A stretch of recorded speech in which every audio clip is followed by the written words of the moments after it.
Mga kabrigada, si Cebu Representative Duke Frasco nag-iingay lang daw para raw humapanatiling Deputy Speaker ng Kamara.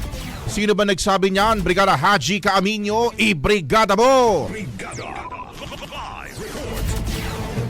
Binatikos nga ni National Unity Party President at Camarines Sur Representative El Rey Villafuerte si Cebu Representative Duke Frasco matapos umanong tangkain na sirain ang pagkakaisa ng koalisyon na sumusuporta sa layunin ni Pangulong Bongbong Marcos na maghatid ng mas maginhawang buhay sa mga Pilipino.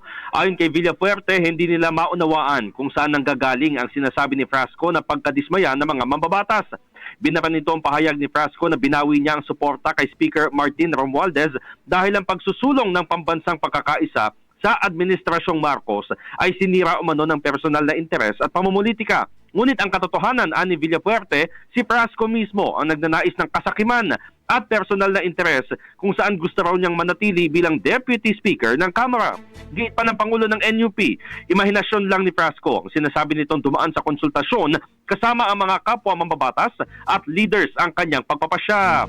Bagamat kinikilala at inirerespeto umano ng partido ang individual na desisyon na huwag pumirma sa Manifesto of Support, mahalagang bigyang diin na hindi nito sinasalamin ang sentimiento ng institusyon sa kabuuan. Dagdag pa ni Villafuerte, may pananagutan silang itama ang maling impresyon na ang tahimik na mayorya ay hindi nagkakaisa. In the heart of changing lives, ako si Brigada Haji Caaminio ng 105.1 Brigada News FM Manila, the Music and News Authority. Ang bahaging ito ay hatid sa atin ng Guard C Plus with Zinc Capsule. Always protektado ang kalusugan.